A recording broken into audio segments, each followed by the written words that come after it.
Hello everyone, it's Enoch here, and in today's video, I'll be predicting the F1 2025 starting grid. So let's begin with Haas. I think they will have Nico Hülkenberg and Oliver Behrman. First is Nico Hülkenberg. I think he'll be in Haas despite he having talks of joining Stake's team in 2025 for the Addy project coming up in 2026 is because he has his only saving grace at this point going into the 2024 season. And I think he'll still has a saving grace going into 2025. And Kevin Magnussen, I think he's going to go back to American sports car racing as he was in 2021 before joining the Haas team to replace Nikita Mazepin. As for Oliver Behrman, well, he has a really good F2 season, and if he has a really good 2024 F2 season as well, and it will be further prove my point that Oliver Behrman deserves the 2025 Haas seat. Also, his EP1 session is really good. That's why Oliver Behrman will be the perfect rookie partner alongside Nico Hülkenberg at Haas for 2025. Now we're going to move on to Stake F1 team, which I think is to be Zhou Guanyu and Teo Pourchaire. Why is Zhou there and not Bottas? Well, I think Bottas is going to move to a different team. I'll talk about him in a couple of moments here. But we're getting back to Zhou. So Zhou is there because of his investment in the Sauber team and his experience. I mean, he has driven for the Alfa Romeo team in 2022 and 2023, and he'll go on into his third season with the rebranded Stake F1 team for 2024. And I think going into his fourth season, possibly in 2025, I think his experience is enough for him to stay in the team. But I hope he does have a better 2024 performance to further prove my point that he deserves to stay. As for Teo Pourchaire, he is the F2 champion of 2023, and I hope he has a really good Super Formula season. If he has a really good Super Formula season in 2024, it further proves my point that Teo Pourchaire should join the Stake F1 team in 2025. Also, if he's a part of the Sauber Driver Academy, why not put him in there alongside Zhou, being their own driver from their driver academy? So for Stake, it will be Zhou and Pourchaire. Now we'll move on to insert your name here, Racing Bulls, insert your name here. This is a cool spot. As for Racing Bulls, I think it will be Daniel Ricciardo and Liam Lawson for 2025. So you might ask, why is Daniel there instead of Yuki, and why is Daniel not in Red Bull? Well, it's because of Red Bull and Racing Bulls' plan of having one experienced driver and one rookie driver in the Racing Bulls team, which I think Ricciardo will be perfect as the experienced driver alongside the rookie driver, who is Lawson, who subbed in for Ricciardo from the Dutch Grand Prix into the Qatar Grand Prix, scoring points in his third race in the Singapore Grand Prix, and having a really good Super Formula season in 2023. That's why I think Liam Lawson should deserve another shot at Formula 1. Also, Helmut Marko saying that Liam Lawson might replace either Sergio Perez, Yuki Tsunoda, or Daniel Ricciardo in some races in 2024, but we don't know who and where yet. We might get news about that in the future, but for now, I'm not sure about that. So that's why I think Racing Bulls would be Daniel Ricciardo and Liam Lawson. Now we'll move on to Williams, which I think is going to be Alex Albon and Logan Sargent. So first is Alex Albon. Despite having talked with Ferrari, a possible move to Ferrari, I think Albon is going to stay at Williams because he's the main driver there, and he probably don't want to be a second driver at Ferrari to Charles Leclerc as he was to Red Bull's Max Verstappen in 2020. As for Logan Sargent, I think he's going to stay there because I don't think James Bowles would want to make the same mistake as Jos Capito by putting Zach O'Sullivan or Franco Colapinho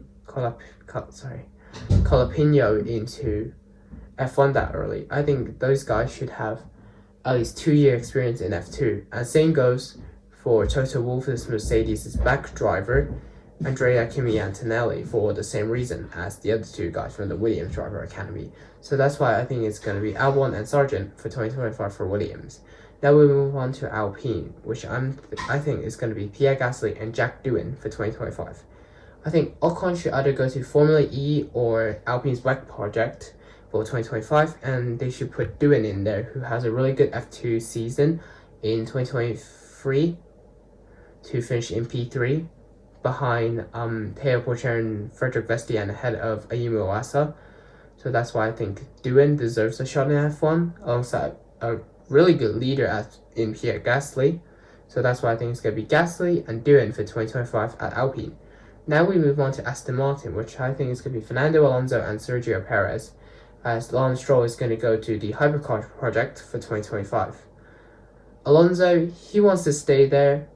He could stay there, basically. The team will let him. I mean, he's produced enough good performances to convince Aston Martin to keep him for 2025. As for Sergio Perez, after his disappointing season in 2023 against Max Verstappen, I think he would rather go back to his old team after his contract finishes to have kind of a redemption at Aston Martin. Now we move on to McLaren, which I think is going to be Lando Norris and Oscar Piastri.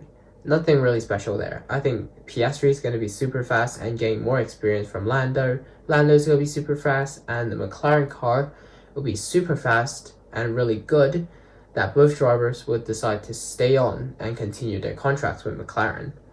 Now we move on to Scuderia Ferrari. I think they will still have Charles Leclerc, the golden boy, and Carlos Sainz for another 2 seasons. I think Sainz will sign another 2 years with Ferrari before maybe joining the Audi project in 2026 or 2027.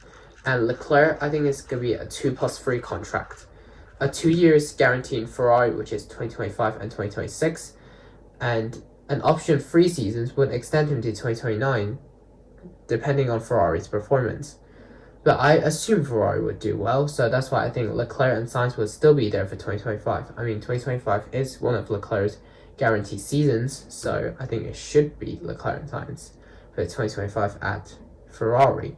Now we move on to Mercedes, which I think no change is going to be Hamilton and Russell, because Hamilton, it's the same with Alonso. If he wants to stay there, Mercedes would let him, because I mean, he has produced really good performances in 2023, out racing George in qualify and race, and I mean, if he wants to stay there, Mercedes would let him. So that's why I think Hamilton will still be there to try and chase his 8th title. As for Russell, I think he'll be a little worried of Kimi Antonelli, but as Kimi Antonelli will probably go into his 2nd season F2 in 2025, I think Russell don't have to worry about losing his seat in 2025. He might have to worry though for 2026, but this is not 2026 driver prediction, it's 2025 driver prediction. And I think George will be safe for 2025. So that's why I think it's going to be Hamilton and Russell for 2025 at Merck. Now we go on to Red Bull, which I think is going to be Yuki Tsunoda and Max Verstappen. First, Max, yeah, nothing special there. He's guaranteed at Red Bull until 2028 or something. So I think Max is definitely there.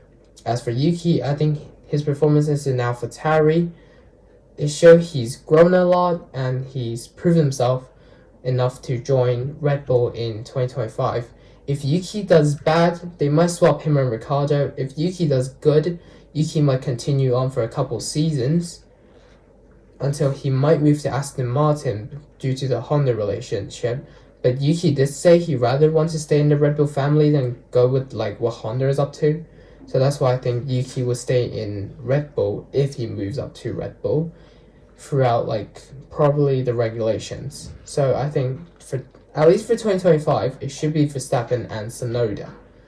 Now we move on to a team that will possibly join F1 in 2025, which is Andretti. I think they will have the experienced hands of Valtteri Bottas and Colton Herta, who is Andretti's golden boy and a really good IndyCar driver.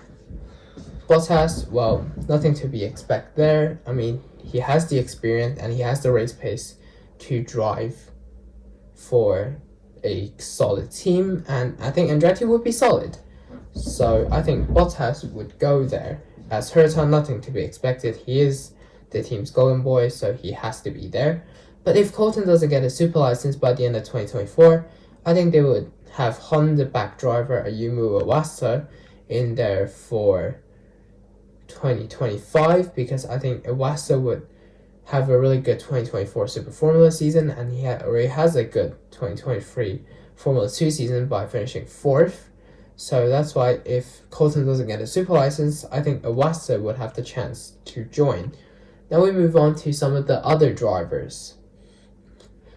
As I already said, that I think Ocon and Dragovic would join Formula E, Stroll would join the Hypercar project, Mick Schumacher will be in the WEC project, as Andrea Kimi Antonelli, Franco Colapinto, and Zach O'Sullivan will be in F2 until probably the end of 2025, before maybe getting an F1 shot in 2026 and beyond. So this is my prediction for the F1 2025 grid. Please let me know your F1 2025 driver predictions in the comments below. Make sure to like and subscribe for more videos. This is the end of the video. We will see you next time for another one. Bye now.